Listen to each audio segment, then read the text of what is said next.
Hey SPN family, I'm Zach. And I'm Jill. And this is Roadhouse Idiots. Good episode. So, tonight's episode was called First Blood, written by Andrew Dabb, directed by Robert Singer. So definitely it was an episode that the A-Team worked on. You get excited when you see certain names. You can tell it was. So I'm not sure what time this came out, but I was going through my Twitter feed probably around 3:30 this afternoon, and I saw a tweet. Andrew Dabbs. Yeah, I mean, it was retweeted, but I saw it on my feed, and it said, tonight, #supernatural, ellipses, ... sorry. Sorry. And right away, I was like, oh, Mary's dead. Yeah, he came home from work, and the first thing you said to me, we were like, hey, honey, I think Mary's dead tonight.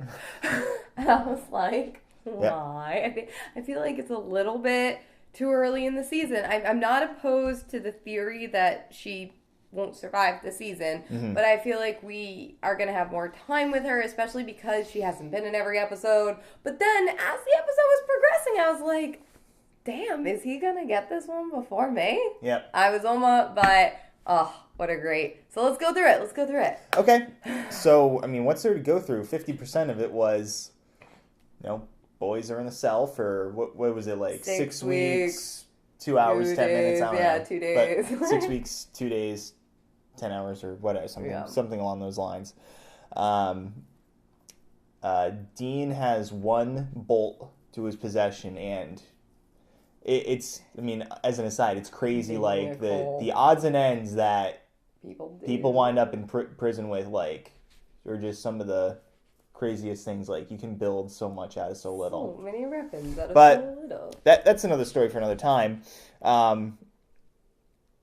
You knew there was going to be a way that they were going to get out of it. It was done in a way that I didn't expect. Yes, because I think a lot of the chatter online was that people were going to have to come in to get Sam and Dean out. And whether that be the Men of Letters or Castiel or Crowley or whatever, that was the general consensus. And while technically they were there to escort them once they got to the perimeter, it was Sam and Dean who got out. They got themselves out, and they came up with another way. And when you see Sam and Dean dead, you're like, well, obviously it's a trap, it's a trick. Like when you saw Sam doing it first, and then you saw Dean, and then the first question becomes, well, how did they communicate to be dead or play dead at the exact same time? Because that was a crucial thing. And then when they were like, are we going to talk about this?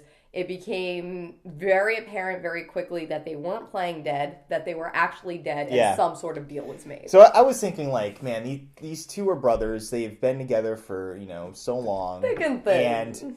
And like, man, they must have, like, had a plan in place in case this ever happened to get out. So I didn't think they were actually dead. I thought that they were faking it because... Well, see, I wasn't sure because how long it was before they did the plan. Like, if you had a plan in place beforehand, would you wait, like, a week? Maybe not 6 weeks? Well, I don't know. Yeah, because, because maybe you expect... Not 6 weeks. 6 weeks is a while. But yeah, I didn't think they were actually dead, and as it turns out, they were. And they didn't like the nothing. So in the meantime, while they're locked up, Mary's pissed at Castiel, and then she's not pissed at Castiel anymore. She gave a typical Winchester response where they, when they feel guilty, they latch out at others. We got to see that. That was fun. I enjoyed too, even though it was an intense episode, and I love that it was intense. I have to give it, this whole episode, there definitely was an on-edge sense that, okay, something was going down. It's not all going to end hunky-dory. There's a lot of elements that we see going on. And one of them, that they still had that classic Winchester humor, funny moments going on, like when the food came out and you knew instantly that Sam was going to be like, ugh. And then Dean would try it and he was going to do his typical, not half bad.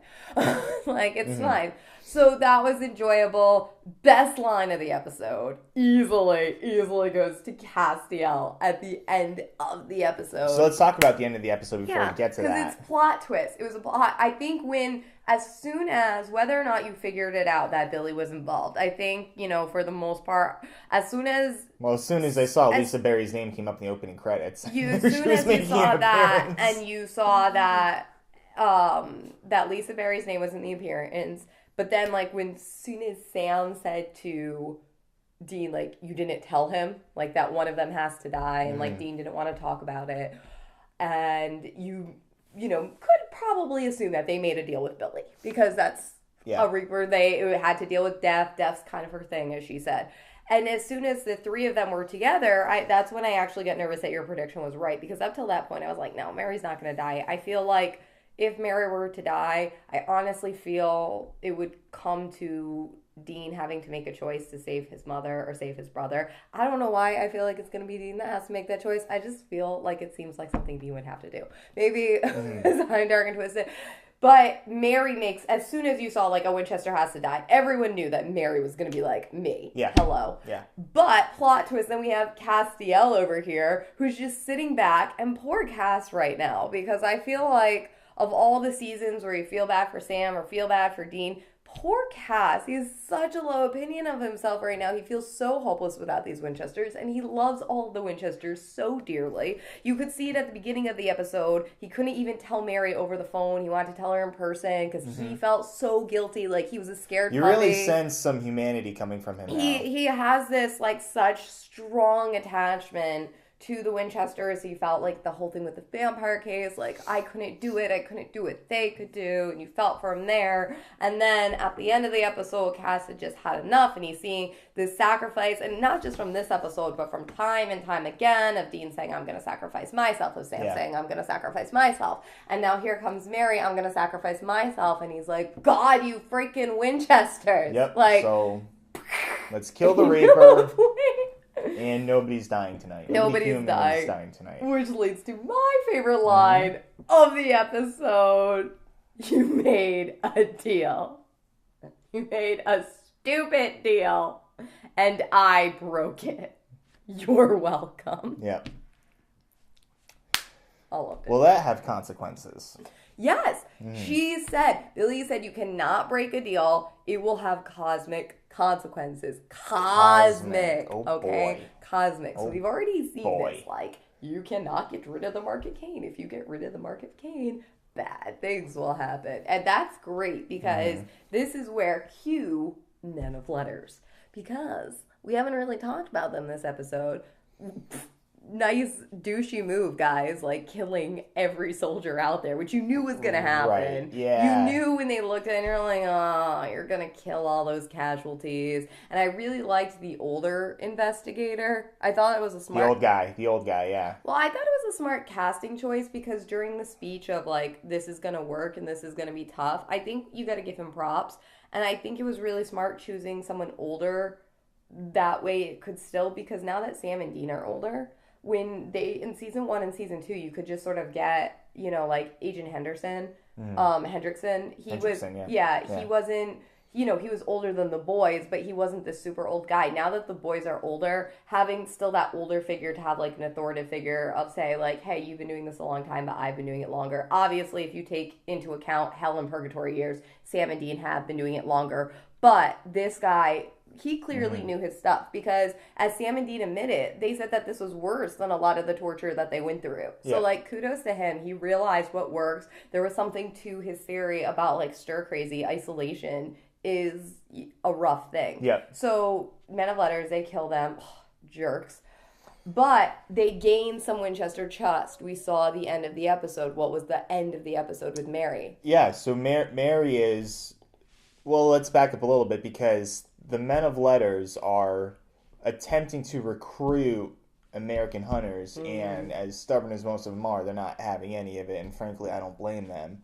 Mary, on the other hand, we see at the very end, she's a little bit more open-minded to the idea. Well, I don't think says that only at the very end because she feels a paid due because they are partially responsible for saving her boys.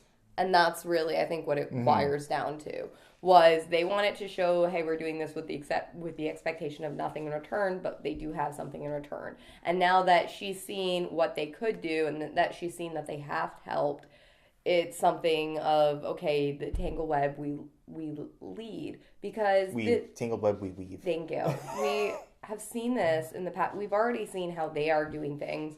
And Sam and Dean have not been aware yet of all the casualties they've taken out. Yeah. Like that poor girl who was tortured and tortured and tortured, and they just killed her because it's a casualty. So they rack up a lot of murders of innocent people. Yeah. You may not have liked that crew that Sam and Dean were beating up. I mean, I love that you'll live, and then he didn't end up living. Yeah. Which is sad. But they were very careful not to kill anyone. They beat him up pretty good, but they didn't kill anyone. There's a particular moral line that they won't cross, but the Men of Letters do cross that line with no problem. With no care because they believe the good of the many outweigh the good of the few. Right. And that is their belief.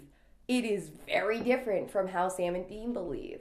They have different standards and different morals, and it's going to cause problems. I really do think the end of the problem is going to be Men of Letters having enough of Sam and Dean screwing things up, and Sam and Dean sick of how Men of Letters are heartless human beings. And that's going to come to a boil at the end of this season. And I think lives are going to be lost at that. I do think we're going to lose some people we care about. Yep. I also think it leads to an interesting opportunity, an interesting way to get characters that have perhaps deceased. I'm seeing ways now the writers can cleverly write them in with some of the Men of Letter tools. Yeah. So I'm also seeing those opportunities. So I'm very excited for things moving forward. Yeah.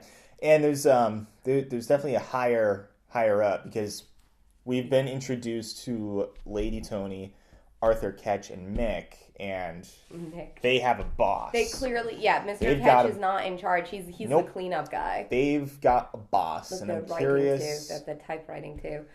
I'm curious as to who that individual is. I wonder if it's a character that we already know. Oh, maybe so. I think it's someone new. Or somebody new. And meanwhile, the spawn of Satan is still going to be born. Yeah, the spawn of Satan is still out there. That's fun. And I also think it's great, too, even though the Men of Letters are, like, so superior, there was still an air of impressed when they're like, oh, Lucifer? How'd that go? Like, how? They're not totally useless, these stupid Winchesters. Yep. All right, so time to rate. Okay. All right, that's my score. Do you have your score? I have my score. All right, ready?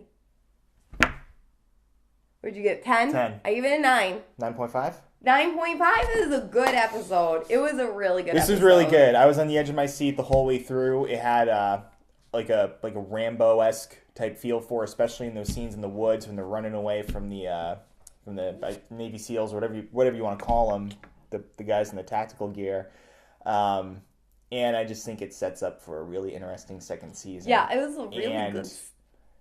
And we're only 9 episodes in. So we've got time. Isn't that great about our hiatus happening early? Because now we've got more of it to approval. Yep. Happy note, over our hiatus, we kind of knew unofficially that it was happening. So it wasn't as a surprise or something we were worried about. But over the hiatus of episodes, it became official that season 13 of Supernatural was renewed. So that's fun. Yep. I like that it's on at 8 o'clock, too. Yes, in a new earlier time. Makes it a little bit easier to record these vlogs at 9 instead of...